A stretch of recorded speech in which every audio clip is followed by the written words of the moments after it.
Hello though, my name is Respy and welcome to my TzHaar Thieving guide. The tzhaar-hur, aka Gem Knights, is a pickpocketable NPC that roams around the Inferno City. Pickpocketing Gem Knights will give you around 230k XP per hour and reward you with toggle and uncut gems in the process. I would only recommend this method if you're already level 99 thieving and want to get the pet, for example, or go for 200 thieving, which I did.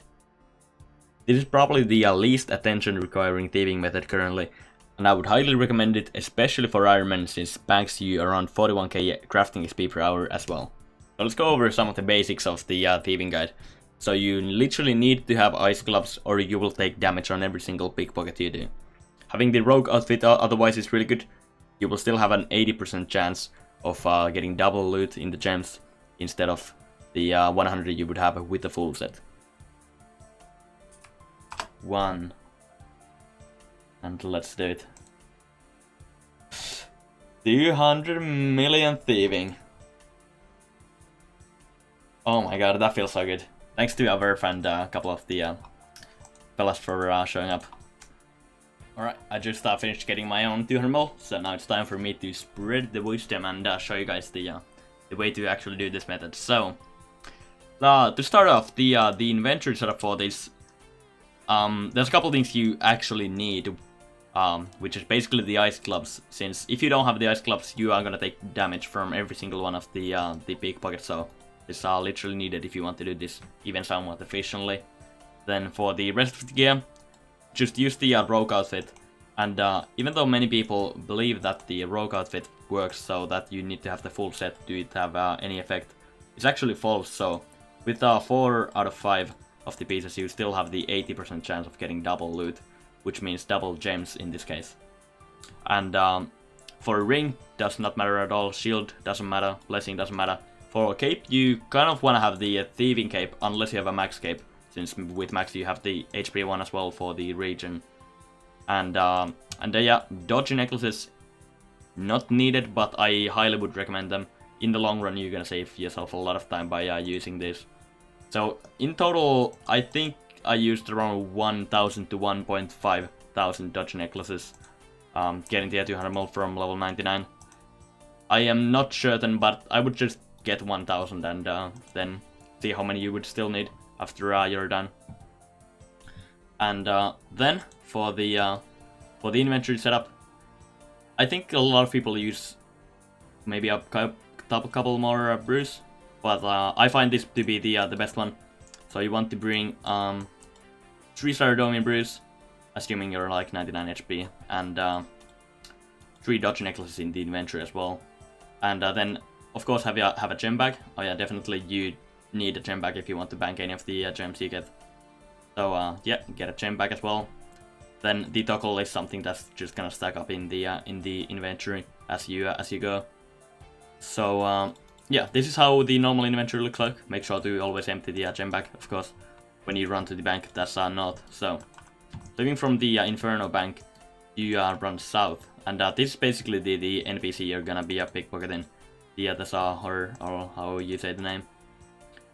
So the whole way this method really works is through these safe spots. You can see this one is in a safe spot and it will stay there for a whole week until the next game update. So you have to do this once a week, or maybe have someone else do it for you if you can't. But yeah, for the safe spot you want to have a dragon spear. But yeah, you only need this once for the safe spot, then you can just leave it for a week and it's gonna stay there. So yeah, for the sake of the guide, of course, I'm gonna make the safe spot in another world. So let me just stop and show you how the safe spot actually works. This is actually quite tricky. This is the main reason I'm actually making this guide. Is for the safe spot, since I had a lot of trouble trying to learn this one.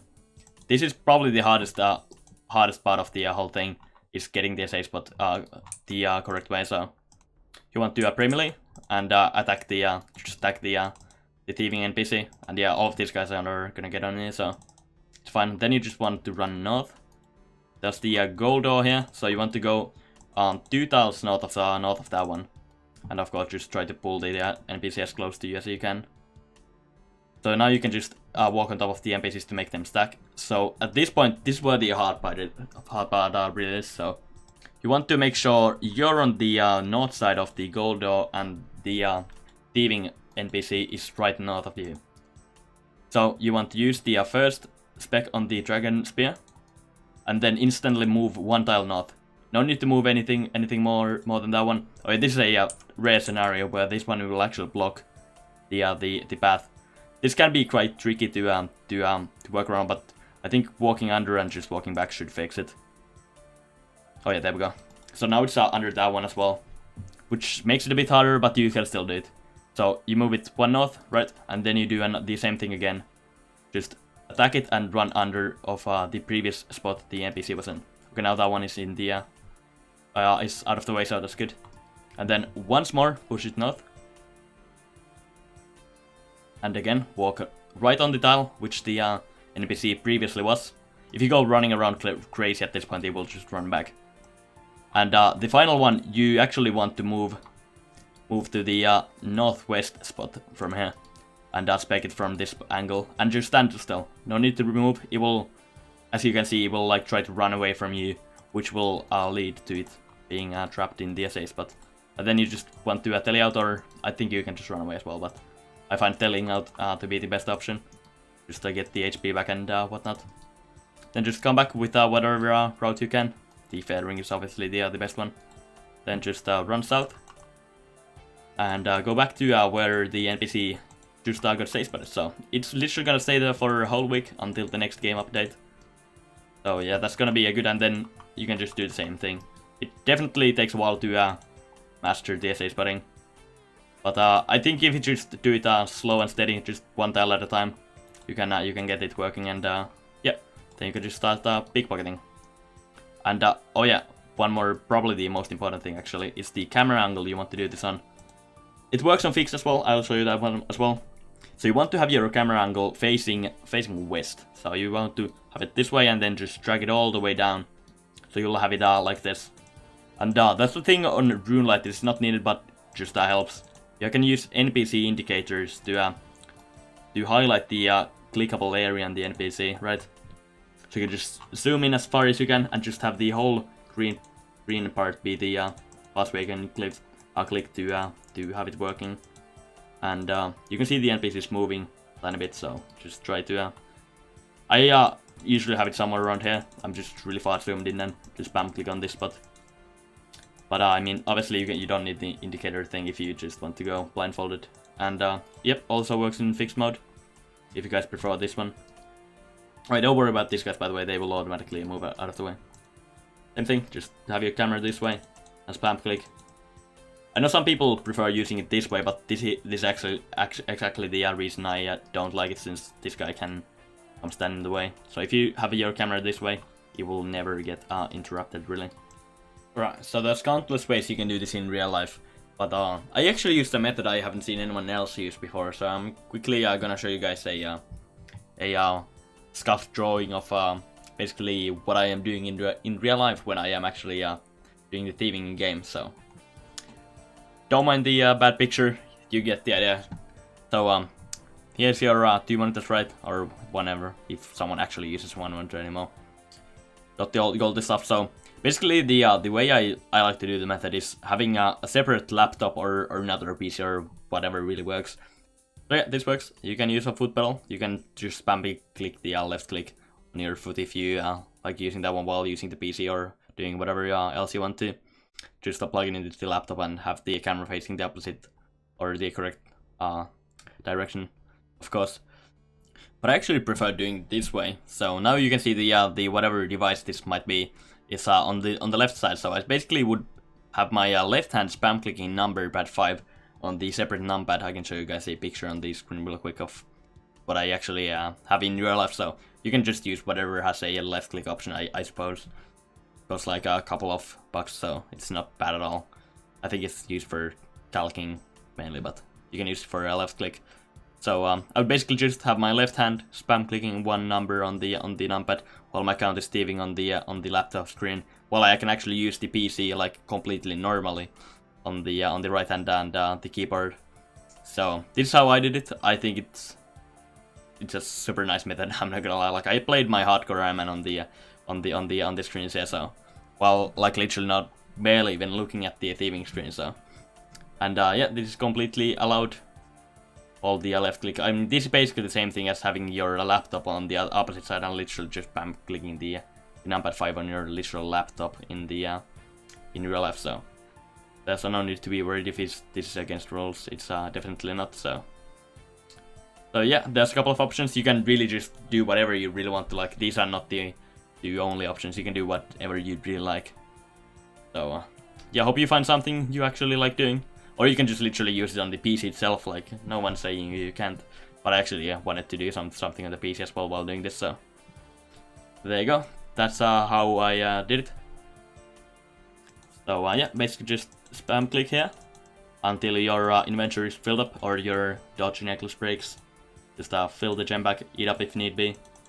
And once your gem bag is full, just literally run north to the bank, which is pretty close here.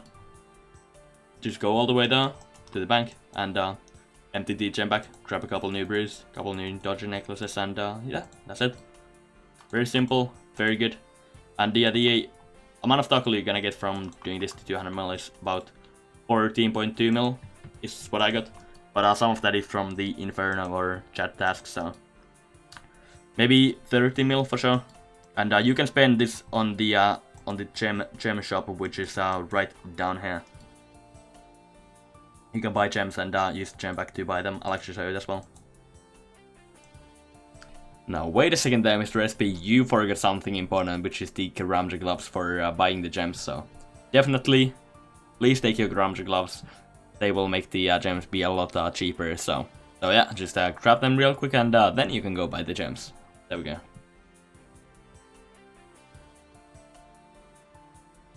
Alright, so once you're here, you can just trade this guy and buy all of the gems he's holding. I think it's the most efficient way, at least if you have this many, just to literally buy whatever you can. There's no need to only buy certain ones. I think it's the best if you just buy everything, really. Even, I probably think you can get more XP only doing, let's say, the higher ones or whatever, but I think the most efficient one is just spending all of the tackle you have as fast as you can. So yeah, just literally hop around, buy as many gems as you can, fill the gem bag up, and when the gem bag is full, just run north, and that's it. So yeah, according to DVS, this whole method is about 41. Crafting XP banked from all the gems you get pickpocketing and from the toggle here. So yeah, I mean, if that's correct, doing 200 mil thieving is gonna bank you close to 30 million crafting XP. So yeah, I'm already top page on crafting, so from literally pretty much cutting the gems I've been getting. Let me show you those as well. These are the gems I've got from the thieving itself, not spending pretty much any of the toggle really. So yeah, prepare. That's quite a few. That's 17,400 diamonds. I mean, a couple of these might be from PVM, of course, so these are not 100% accurate, but I'd say the majority is from thieving, really. And there's 44,000 rubies as well, around 63,000 emeralds, as well as 76,000 sapphires, sorry. So yeah, this is gonna be a lot of crafting XP if you do it. I basically went from like around 18 million crafting to 34 with basically only doing the gem stuff from thieving, so super good method. I would really recommend it, especially for Ironman, since the crafting XP is really good. So yeah, I hope the guide was useful. I've had a couple of people asking me to show the method, and yeah, thank you for watching, and leave a like if it's useful. Show it to your friends if they want to do thieving as well. Tzhaar Respy. Thank you for watching the guide, and good luck on the thieving. Goodbye.